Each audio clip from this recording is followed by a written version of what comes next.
Welcome to Career Tools. Today's topic, what is your current situation? Here we go.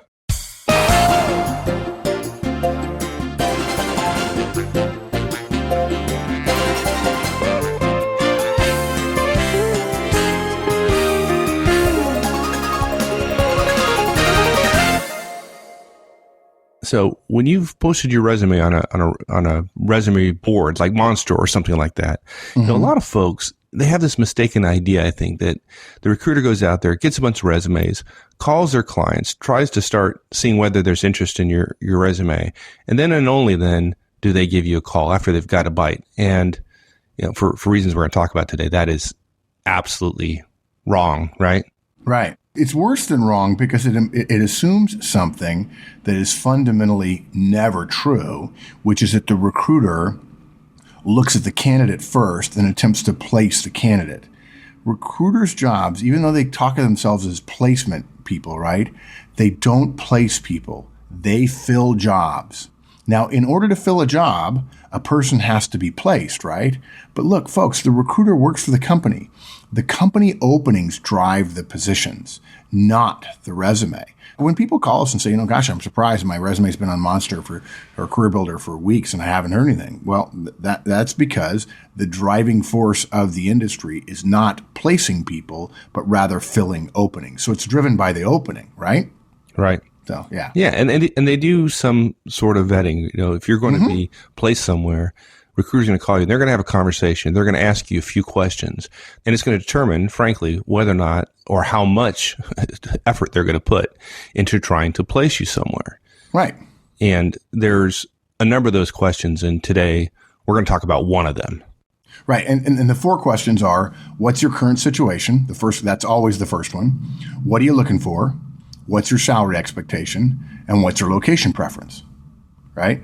And look, if you're thinking to yourself, gosh, those seem pretty black and white. I mean, they give me an opportunity to give an answer, but I can't give a completely vague answer, particularly if you followed the guidance we give in the interviewing series. And you'd be right, because they're looking to cull the field from 200 down to 20, right? To make it manageable, right?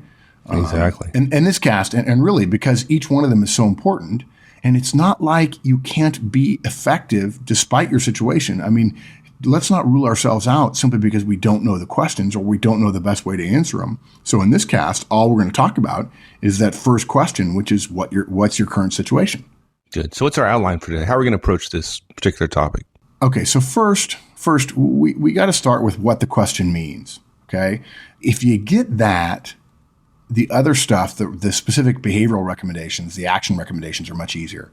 Second, we're going to tell you what it is the recruiter wants. And the answer, folks, is clarity. They want clarity and they want it quickly.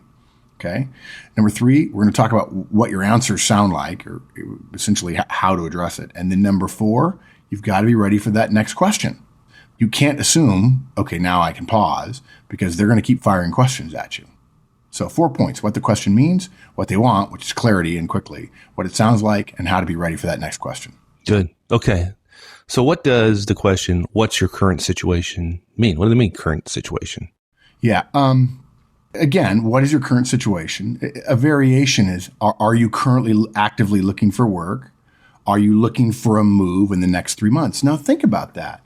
First of all, let's take a big picture. Does the person who's calling know whether or not you're still in the last job in your resume?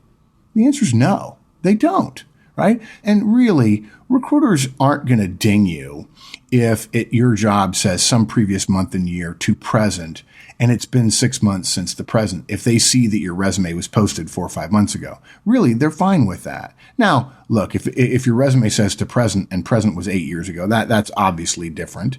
But candidates make the mistake, as I mentioned earlier, the whole issue of placing candidates rather than filling openings, that the recruiter knows what's in the resume, and they don't. They've done some scanning to get to a bucket of resumes, and they need to understand, where is this person? Maybe they've gotten another job. Recruiters are very frustrated when they start a discussion. They assume that this person is going to be available. And the person says, oh, gee, I'm sorry. I changed jobs, or I got the promotion I wanted, and so I'm not available. So the recruiters are looking to save themselves time. They're looking to be efficient.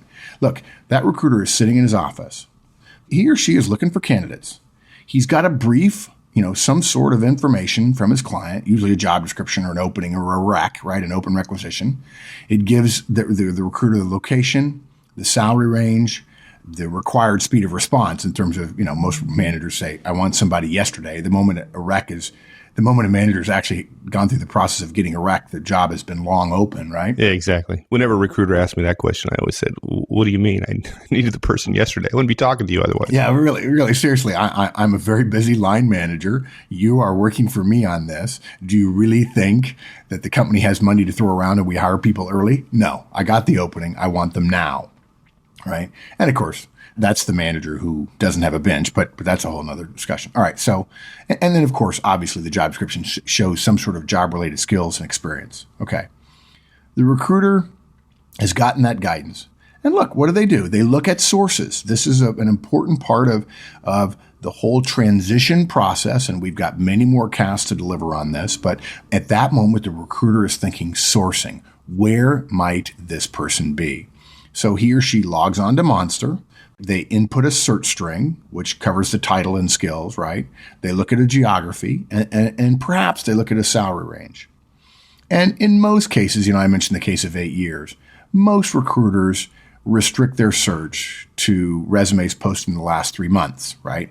Good point. That ties back into the Manager Tools guidance about the quarterly half hour, updating your resume. If you've got your resume out there, doesn't do any good to let your resume decay. If they're keeping to about 3 months, which is generally a standard, you want to keep yours updated every 3 months. Now, mind you, we're not saying right now that the only way to do this is Monster. We're giving you an example. We're trying to paint a picture of a recruiter doing something, right? So that's happened. They've got the brief. They've gone to Monster. They've input the search string on the back end that allows them to look at it because their company has that kind of connection with Monster. And luckily, our resume pops out of the millions, which are on monster.com. Okay, but now think about it. All the recruiter really knows about us is that at some time in the last 3 months, we posted our resume. Again, this goes to the issue of candidates mistakenly believing they understand how this system works, and they don't. But that recruiter really doesn't know anything about us other than we've posted it sometime, right? We've posted our resume. He or she doesn't know why. Look, there are plenty of people who are just bored. They're testing the system, right? I have never done it, but I've talked to many executives who said, yeah, I put my resume on there. And I would look at them and say, dude, what are you doing? Put your resume on there. You have headhunters calling you. But nevertheless, people do it. Certainly the recruiter who's checked knows where we lived at the time. Perhaps he knows our salary expectations. But really, he doesn't know whether our salary expectations are realistic at that moment. And here's the key. That recruiter is calling us to establish the answers to those initial screening questions. Why did you post your resume on Monster is going to be a little bit direct. There's no relationship yet, and he doesn't want to give you a chance to say something really, really dumb if, in fact, on paper, you're looking kind of good. Right. So he's going to reword that question and be a little bit more open. Yeah, and give you a little rope to hang yourself along with it. And look, we try to be as candid as we can with people. We try to be nice about delivering our stuff. I know certainly I've been the dark mark before, but if you look at the system of job transitions from the point of view of companies and recruiters, you see it may not be terribly effective, but there are a lot of efficiencies in it. If you look at it from the candidate's perspective, it is astronomically hard and weird and inefficient, and you'd be right, because the system is built around the money that flows, and the money that flows is from the company that's hiring to the recruiter, not from the candidate. Okay? Really what the recruiter wants to know is, hey, is this person a serious candidate, right? And if you're looking out there for a job, it's a form of window shopping, really. Think about the number of times you've wandered into a store, you're shopping with friends or family or whomever, and a retail person says to you, Can I help you find anything today? And of course, that's a bad initial question, by the way, because it ends up creating a no most often, which is not a good way to start a relationship. But regardless, most people say, no, I'm just looking. We think it's completely appropriate to do that. And in fact, many people feel the same way when they're recruiting, when they're out job shopping. It's look, I'm window shopping. People make a hobby out of it. But that recruiter, think of it this way, folks, that recruiter can't sell a non-serious candidate to a client. So he's got to make sure that you're really looking. He's also got to understand the availability to make sure it fits in with the needs. He wants to know the resume he's looking at is up to date.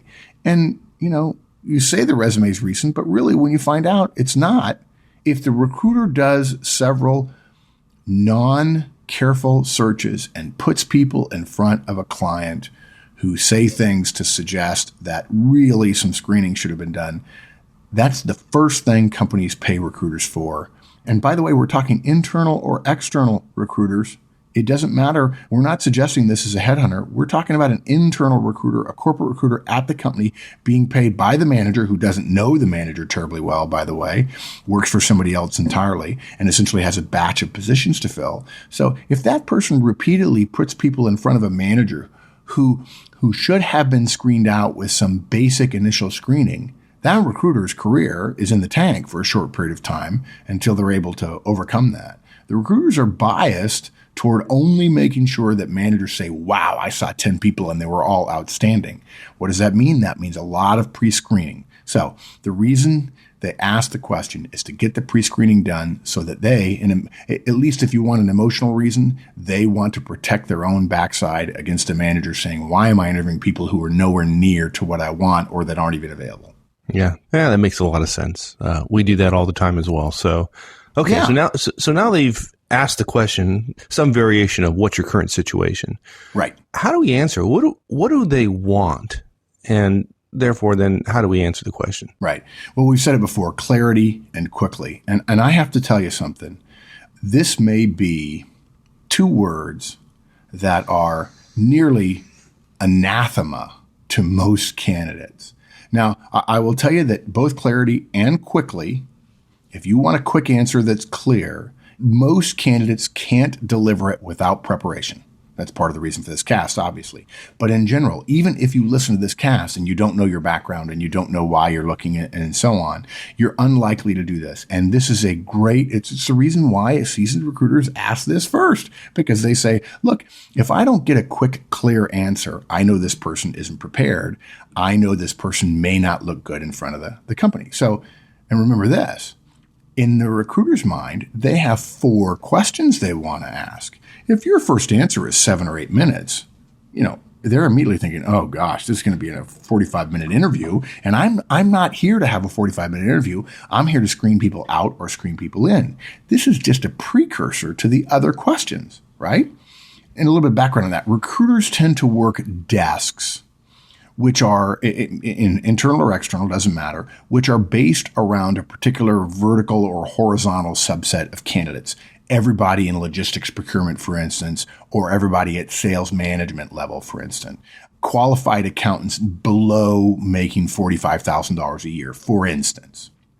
While the recruiter may be calling with a particular client and role in mind, they may also be calling because they suspect you fit into their broader subset, even though maybe not that exactly role. But either way, the questions are always going to, that first question, right, is going to be asked first. Okay, now, remember something. And this is where, even though the system is so skewed toward clients, this is a big plus for candidates. At this point, when the recruiter asks this question, the recruiter is completely open-minded about the candidate. It really doesn't matter at this moment, even though most candidates still see themselves as driving the process, or they still see the process is about the candidate rather than about the opening, placing candidates rather than filling openings. It doesn't matter, folks, if you've been made redundant. In other words, you've been laid off at this point. If you've been ill for a while, if you've come back to work after a maternity or paternity leave or a family leave, or if you're looking after a sick parent, or you took 2 years to get an MBA at a school that didn't really have a recruiting program, right? At this point, the recruiter is not judging our circumstances. We're just trying to understand where you are, okay? Now look, Think of it this way. I mean, people have kidded us before about our switch to Macintoshes at Manager Tools. Imagine you go into a computer store to buy some software. Look, if they sell both and you say, I need X, and you don't say anything more, but you just say, I need Office, right? They're going to say, you want it for a PC or a Mac? Okay. If you answer Mac because you think it's cooler, but you actually have a PC, the software is not going to work, right? So in the same way, telling a recruiter you're available when you're not is just not helpful to the process, okay? So when we say clarity, we include in the clarity factual, right? So you need to give a factual answer to this question, and you need to do it, as we've said, quickly. Yeah, remember, the recruiter's probably making at least 10 of these calls every single hour. There you go. That's exactly right. Yeah, and if you're answering them quickly and directly, you're going to get a lot of positive points, and that can't help but help you later on. Right. Yeah. Literally, your answer to this question needs to be one sentence. Now, we recommend you include the company name of the company you've just left or you're currently at, right? That helps the recruiter understand whether or not the resume they're looking at is current without having to ask us, right? What we're trying to do is anticipate their needs. We want to make them, remember, they're open-minded and they could go either way. So this is an opportunity for them to be positively disposed toward us, which means if they're positively disposed, they're going to look harder for a job for us, even if this one is not exactly right for us. Good. Yeah, one sentence doesn't sound terribly hard, but if you don't prepare for it, folks generally don't do it. So that's why we're doing this cast. So give us a couple examples. What does it sound like? I mean, okay, it's one sentence, but what does it sound like? This is my favorite part of this cast. And the reason it is because I'd like to pause here now and ask everyone to get into your head what you think your answer would be to what's your current situation. I should have asked that in the beginning. Hey, folks, take a minute and get in your head, if you're thinking about a job search, how you might answer the first key question, which is what's your current situation, and see, have people think about what it might be. We've already given you some guidance. We want clarity and we want it quickly. Okay. So folks, take a moment now. Get that thought into your head.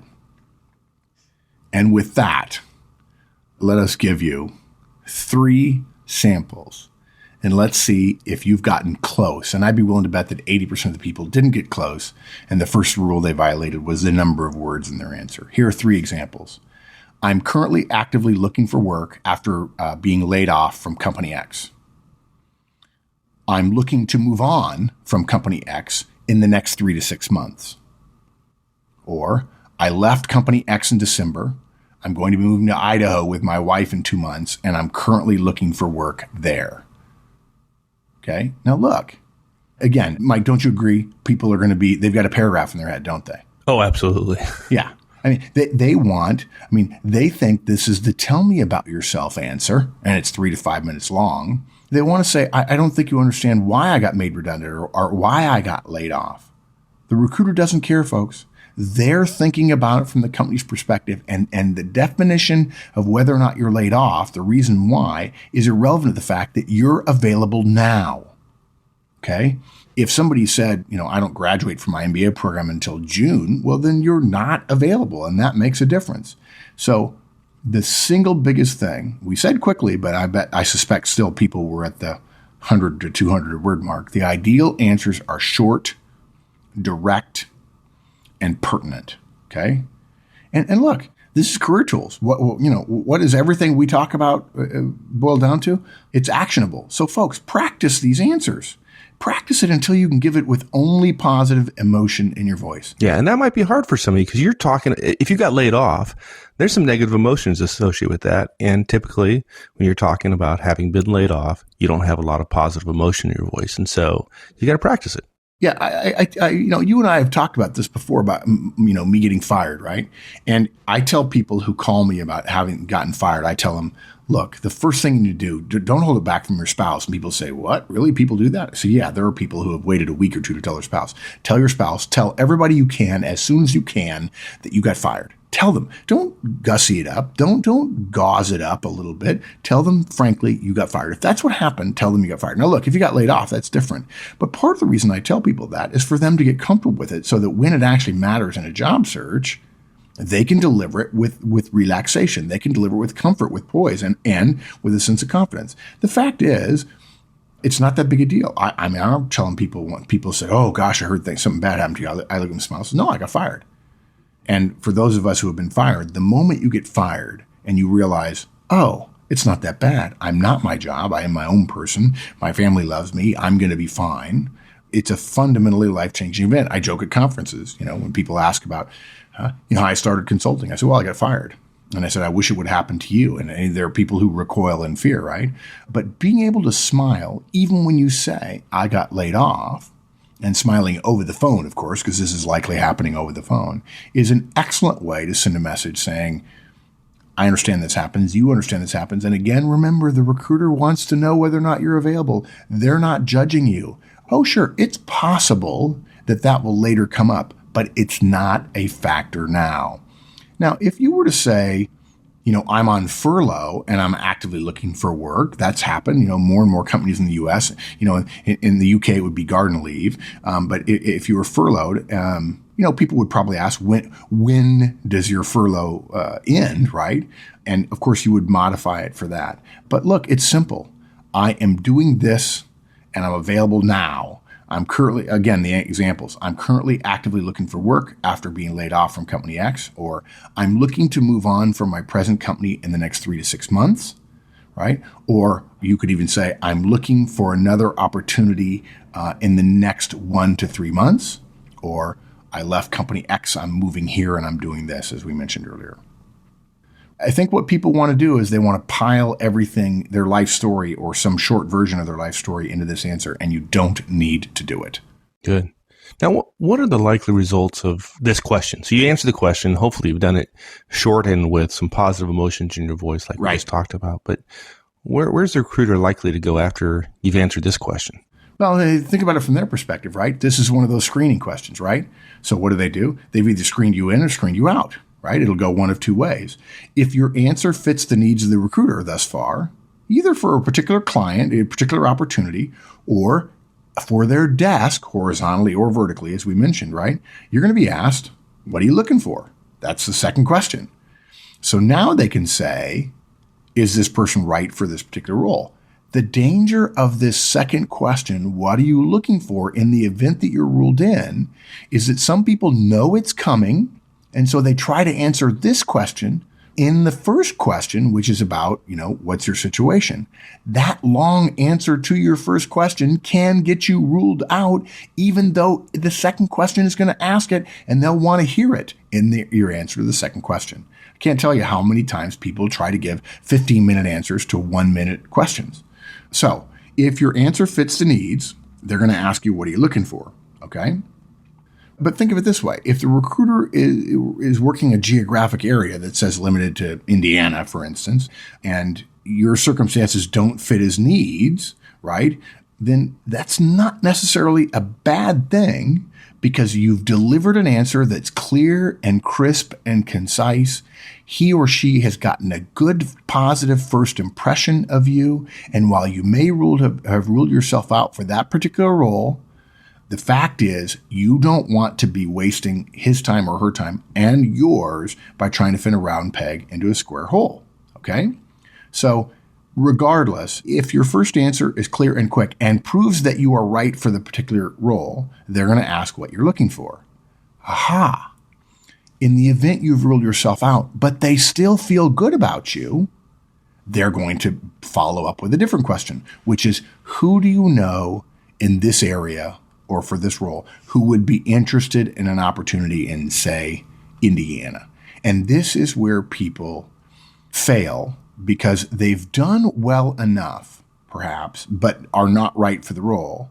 And then because they're bummed out getting this question, they don't answer it well. Well, I don't know anybody. I guess if you're not interested in me, I'm really not. And then the positive goodwill you got, even though you weren't right for the role, is lost when you essentially back away and don't have anybody. Now, obviously, if you have somebody, mention somebody and take it out of the mindset that this call is all about you, because it's not. It's all about filling the opening, not placing the candidate. And this is an opportunity for you to build a relationship with the recruiter. And that would mean right? And recommending friends who might benefit. And that's just, and it's not just in terms of your benefit, it's also good career karma in general. Yeah, no doubt about it. So you've set us up a little bit because we really didn't go into detail about answering the question, what are you looking for? So that, I guess we're going to have to do another cast and answer that one. But think about that. If we try to do all 4 of these at once, people would smush it all together, right? The whole point of doing it individually is each one is a gate. We need to hit a home run in each gate rather than trying to hit 4 home runs at once and then making the first one be untenable, too big, too long, too unwieldy, and rule ourselves out because we're wordy. Good point. Yeah. So quick wrap up. What the question means. Obviously, the question means is I want to know whether or not you're available and whether or not it's worthy of me to talk to you. What the recruiter wants when they ask you what's your current situation is they want clarity quickly. And that usually includes where you are and how available you are in the short term. Hopefully we're clear on what it sounds like. I'm currently actively looking for work after being laid off, or I'm looking to move on from my present company in the next 3 or 1 to 6 months. I left my company in this time. I'm moving here and I'm available at this point in the future. And then, of course, be ready for that next question, which is either what are you looking for or who do you know would be interested in an opportunity like this? Awesome. All right, my friend. We'll see you again next week. Thanks, partner. All right. So long. Thanks, everyone. That's it. We'll see you all again next week. In the meantime, join us on the discussion forums, www.managertools.com/forums. Hope to see you there. So long, folks.